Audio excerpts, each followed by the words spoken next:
반갑습니다. 그러면 지금부터는 지난 시간에 잡초까지 이야기를 했고, 이번 시간에는 수확 후 관리에 관해서 공부를 하도록 하겠습니다. 자, 수확이라고 하는 것은 영어로 쓰면은 뭐죠? harvest, h-a-r-v-e-s-t, harvest 또는 harvest, ing 붙여서 harvesting 이렇게 이야기를 하지요. 자, 그러면 통상적으로 수확, 하베스팅 한다는 것은 씨를 뿌려서 길러서 그 다음에 이제 거둔다. 원래 뿌린 것을 것의 형태를 가진 것을 거둬들인다, 가져온다 이 말이죠, 그죠? 그러면 우리가 자본을 가지고 하는 것은 invest, 투자라고 합니다. 그죠? 그런데 우리가 작물에 있어서는 어떻게 얘기를 한다? 가꾼다, 기른다, cultivation이라는 용어를 쓰는 거죠. cultivation. 그 invest라고 하는 것은, 투자라고 하는 것은 내가 일정 재물이나 노력을 던져 놓는 거예요. 그게 투자라는 개념이고, cultivation은 던지기는 던져요. 어디에? 땅에 던져서, 땅에 던지는 거예요. 땅에 던져서 내가 노력을 들여서 가꾸는 거예요. 내가 가꾸어서 수확물을 얻는 거죠. 그럼 잘 보시기 바랍니다. 땅이라는 하나의 모태 또는 모티브가 있다는 거죠. 그러면 우리가 한 알을 던졌다. 그러면 한 알을 던지면 한 포기가 나중에 되는 거죠. 새끼를 쳐서. 그러면 최대 이삭이 보통 한 15개에서 20개 정도까지는 이삭이 맺힌다. 그죠? 그러면 한 이삭당으로 보면 나달수가 거의 110개, 110개다 가정하고 이 중에서 90%가 만약에 등숙이 되었다, 알맹이가 찼다라고 하면 100개가 등숙이 되었다라고 하면 15개의 이삭수가 있다면 얼마죠? 1500개의 알맹이가 탄생을 한 거죠. 그러니까 한 개가 몇 개가 된다? 1500개가 된다. 그래서 실제 증가량은 1500개다. 그런데 통상적으로 우리가 3개에서 5개의 종자를 가지고 1500개를 만들어요. 그러면 그러니까 뭐를 이제 이렇게 이식을 한다고 보면, 그죠? 3개 내지 5개의 시드링을 갖고 한다. 그럼 좋다. 5개의 시드링, 모를 가지고 1500개를 만들었다면 300배의 정식을 가져온다. 그죠? 이걸 하면 times라고 하죠. TIMES. 300배의 투자 효과를 가져오는 것이 땅의 힘이다. 이게 작물이다 하는 거죠. 엄청나죠, 그죠? 이것보다 더 큰 게 조라는 애 있어요. 조. 이것은 최대 12,000배까지 가능합니다. 대단하죠, 그죠? 자, 이렇게 이야기하면 너무 거창한 것 같은데, 실제 그러면 이 300배 또는 500배 또는 10,000배까지 이렇게 정식을 하기까지는 우리의 그 노력이 그만큼 들어가 줘야 된다. 그냥 놔둔다고 이루어지는 것은 없다. 놔두면은 설치류는 뭐죠? 설치는 애들이에요. 한마디로 뭘 먹겠다고? 이 알고 그 열매를 먹겠다고 설치는 애들. 뭐가 있어요?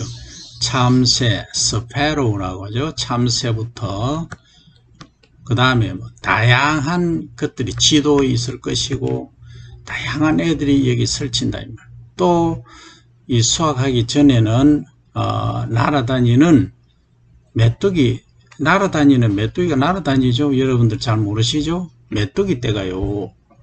저 호주 쪽에 가면 어떻게 날아다니냐 하면 떼거지로 날아다니. 하늘이 태양이 가려질 정도로 날아다닌다. 그러면 그 메뚜기 떼가 한번 지나가면 전체의 옥수수고 포장들이 쑥대밭이 되어버리는 싹 없어져 버려요. 초록색이 황색으로 변해버린 갈색으로.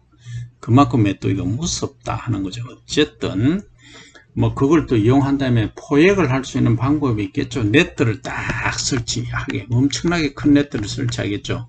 해서 거기에 걸린 메뚜기를 잡아서 단백질 원으로 또 활용을 할 수는 있겠습니다만은, 실제 우리가 그것까지 생각할 지금 단계는 아니고, 일단 그 메뚜기 떼 이런 애들이 설치류다 하는 거죠. 자, 그러면 이것만 있느냐? 아니다. 재배하는데 병과 충이 또 엄청나게 들끓고 있더라 많이 배웠죠.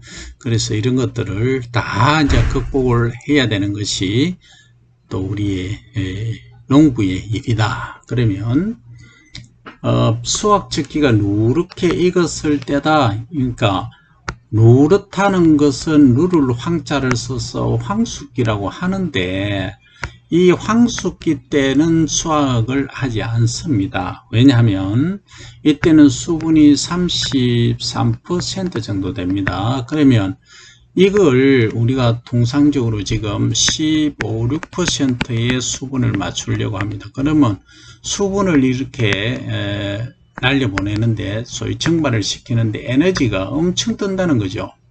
그죠? 시간도 많이 걸리고. 그래서 또 하나 문제는 이 황숙기 때 좀 빨리 수확을 해 놓으면 얘가 연약합니다. 마르지 않은 상태에서 이 잘못 건드리면 깨져 버립니다. 상당히 문제가 될 수 있다, 그죠? 그래서 25% 정도의 수분, 24, 5% 수분이 되었을 때 한다. 요게 언제냐면 완숙기 초기입니다. 완숙기. 그러니까 황숙기 다음 완숙기죠. 요건 실제 이제 이렇게 이삭 하나를 가정하면, 이삭이 이렇게 있다 하면 알맹이가 있겠죠. 나달이 있는데, 나달 중에서 한 개 내지 두 개 청색을 띠는 경우가 있어요. 청색이라고 해서 블루가 아니고 그린의 청색을 말합니다. 그러면 초록색이라고 얘기할게요. 초록색을 띠는 게 한 개 내지 두 개 정도 있을 때, 요때가 완숙기 초기예요. 그러니까 완숙기 중후기 되면은 이 청색을 띠는 게 거의 없어지겠죠. 그래서 여러분들이 이제 판단컨대 필드 포장을 보면 전체적으로 이 이삭이 황색을 띠고 있다 하면 요 황숙기가 맞아요, 그죠? 그런데 자세히 들여다보면 이렇게 구분을 할 수가 있다는 거죠. 그러면 얘들 간에 품종군별로 품종이 다양하게 있으니까 어떻게 수확 적기를 이제 찾느냐 보면, 자, 품종군을 크게 네 가지로 나눴어요. 극조생종. 이 말은 아주 빨리 수확하는 조생종이죠. 극이니까. 그죠? 그 다음에 일반 조생종, 그 다음에 중생종, 그 다음 중만생종, 이렇게 이제 해놨어요. 자, 극조생종은 이삭이 패는 시기가 언제냐면 7월 하순에서 8월 초예요. 그죠? 그러면 조생종은 8월 상순이다. 그죠? 그 다음에 중생종은 8월 중순, 중만생은 8월 하순이에요. 8월 한 25일경 되겠죠? 중생종은 8월 한 15일, 조생종은 8월 한 5일경. 그러면 극조생종은 7월달일 수도 있고 8월달일 수도 있어요. 그러면 8월 1일로 할게요. 하고, 그러면 수확 적기가 언제냐라고 가정하면, 극조생은 요 8월 1일 기준으로 해서 40일 후니까 언제입니까? 예, 9월 10일, 9일 10일이죠. 그 다음, 조생종은 언제냐? 40일 기준으로 하면 9월 15일이나 20일. 그 다음, 중생종인 경우에는 45일에서 50일이니까 8월 5일이니까, 그죠? 8월이 31일까지 있지만, 일단 30일로 간단히 계산하면 25일 하잖아요. 그러면 9월 30일이죠. 9월 30일에서 50일이니까 10월 10일. 그죠? 그 다음에 맞죠? 25일 하고 45일이니까 맞잖아요. 그 다음에 중만생은 8월 하순이니까 8월 25일 보고 50일 정도 있다가 하니까 얼마예요? 그러면 8월에 5일 하고 9월에 30일 하고 하면은 35잖아요. 20일 더 있어야 되죠. 그러니까 10월 20일쯤 되겠죠. 그죠? 10월 20일경. 이렇게 수확 시기가 다르더라. 그런데 가만히 자세히 보면 이게 출수기는 이렇게 차이가 나는 거죠. 빠르고 느리고. 그런데 수확 적기로 보면 이삭편 후의 날짜는 크게 차이가 안 난다. 최대 10일이에요. 그쵸? 최대 10일이고, 그 출수기는 보면, 8월 1일에서 20일, 25일, 약 3주 이상의 차이가 나더라는 거죠. 이게 뭔 의미를 갖고 있느냐? 어떤 의미냐? 이 등숙 때는 알맹이가 차는 시기는 크게 차이가 안 난다. 아무리 길어야 10일. 그런데 10일 또는 15일까지도 차이가 나긴 합니다만, 여기 이제 출수되는 시기는 기본 영양 생장기죠. 영양 생장 기간의 차이다. 그럼 무슨 말이냐 하면, 컬러를 좀 바꿀게요. 영양 생장 기간의 차이다 하는 것을 지우고,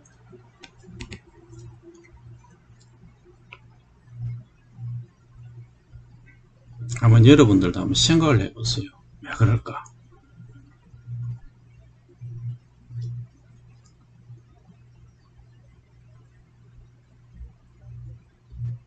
무슨 얘기냐 하면, 자, 종자를 파종해서 이제 분해를 하고 키가 크고 하잖아요. 그럼 요게 이제 수확기가 여기 옴당이죠. 요거는 등숙기겠죠. 여기는 등숙기. 그러면 여기서 기본적으로 이제 생장하는 요 기간, 새끼 치는 기간 뭐 이런 게 있잖아요. 그 다음에 여기 오면은 또 신장기, 그 다음에 출수기 이렇게 있잖아요. 그럼 여기까지의 기간이 다르다는 거죠. 그러니까 조생종은 8월 상순에 출수해서 일단 9월 중하순에 수확을 한다 이 얘기잖아요. 그러면 여기까지의 파종 시기가 빠르냐? 그게 아니라는 거죠. 오히려 파종 시기는 더 늦어요. 이항이나 파종 시기는 늦다. 그 말은 요게 짧은 시간에 여기 이제 기본 영양 생장 기간이 80일이고 요건 120일이다. 이렇게 봐야 돼요. 140일까지 되겠죠. 140일. 그러면 130일 잡더라도 평균으로. 그럼 50일의 차이가 난다는 거죠. 그러니까 영양 생장 기간이 50일의 차이가 난다 하는 것은 수량성으로 보면 또 큰 차이가 없어요. 그 말은 이 짧은 기간에 폭발적으로 뭘 한다? 광합성을 한다. 그러니까 1일당 또는 단위 시간당 광합성량이 아주 크다, 액티브하다 이렇게 말할 수 있다. 그죠? 그러면 우리가 남쪽으로 가면은 이 생육할 수 있는 기간이 여름 기간이 길잖아요. 그죠? 긴데 북쪽으로 갈수록 생육 기간이 짧죠. 그렇죠? 그러니까 북쪽에는 뭘 심어야 된다? 극조생종이나 조생종을 심을 수밖에 없고, 남쪽은 굳이 그렇게 힘들게 애한테, 이 비한테 일을 안 시키고, 느긋하게 해도 이렇게 충분히, 그죠? 좋은 기후대가 형성이 되어 있기 때문에, 온도가 충분히 높기 때문에, 이때 해도 된다. 이 말이에요. 이제 이해됩니까? 예. 요걸 여러분들이 이해를 하시면, 남쪽 지방에는 어떤 거, 중북부 지방에는 어떤 품종을 심어야 되겠다 하는 것이 답이 나왔죠. 그죠? 자, 그 다음. 또 보면 이렇게 나왔습니다. 주해서 같은 품종이라도 여문 때, 그러니까 등숙될 때, 일 평균 기온이 25도씨인 경우는 출수 후 44일, 즉, 1100도씨 나누기 25도씨, 하루에 25도씨 평균이니까 요 하면 44일에 수확하고 일 평균 기온이 20도씨라고 가정하면 55일이 이제 소요가 된다. 요 경우만 생중에. 그러면 1100도씨 나누기 20은 55일. 요렇게 이제 정한다. 이 얘기입니다. 이것은 계산상으로 이제 하는 방법이죠. 미국에서 어떤 일이 있었냐면, 내가 그 당시 2004년, 5년, 3년, 4년, 5년 이때 이제 얘기인데, 대학에서 UC 데이비스에서 어떤 연구를 했냐면, 자, 농민 여러분, 그러니까 거기서는 이제 그로워라고 합니다. 그로워. 농민을 farmer 안 해요. 그로워. GROWER. 복수가 되겠죠. 그로워. 여러분, 지금부터 이제 수확하실 때는, 이삭의 수분이 24% 됐을 때 하십시오. 이때 하면은 한국인과 일본인이 가장 좋아하는 밥맛을 유지할 수 있습니다. 이렇게 이제 연구 결과를 발표를 했어요. 하니까 그 농민분이 하시는 말씀이, 교수님, 우리가 수확 시기가 얼마나 되는지, 수확 기간이 얼마나 되는지 아십니까? 무슨 얘기인지 이해됩니까? 자, 일반적으로 500헥타르의 면적을 갖고 있다는 거죠. 500헥타르. 하루에 이분들이 몇 헥타르를 수확을 하느냐 하면은 50헥타르 정도를 수확을 합니다. 맥시멈 보통 30헥타르 정도죠. 50헥타르로 보면 열흘간 10일간 쉬지 않고, 이거는 거의 잠을 몇 시간밖에 안 잡니다. 기계는 거의 자동화되어 있지만 열흘 동안 죽기 살기로 해도 이게 수확할까 말까입니다. 통상적으로 수확하는데 20일 걸립니다. 실제 그렇습니다. 그러면 어떻게 논을 일일이 확인하면서 여기에 24%, 25% 되는지 확인을 하느냐. 그래 시간 없다. 그럼 어떻게 하느냐. 대충 눈으로 보고 지금까지 해왔던 관습대로 하는 것이 가장 리저너블 하다, 이상적이다, 이렇게 이야기를 한다, 이 얘기입니다. 여러분들 이해되십니까? 자, 그러면 지금부터 2분 드릴 테니까 과거에는 어떤 방식으로 수확을 했고 지금은 어떤 방식으로 하고 있고 앞으로는 어떤 방식으로 수확이 되겠는가를 그림 속에, 머릿속에 한번 새겨 보시기 바랍니다. 그리고 한번 적어 보시기 바라요.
자, 그림을 그리고 계신가요?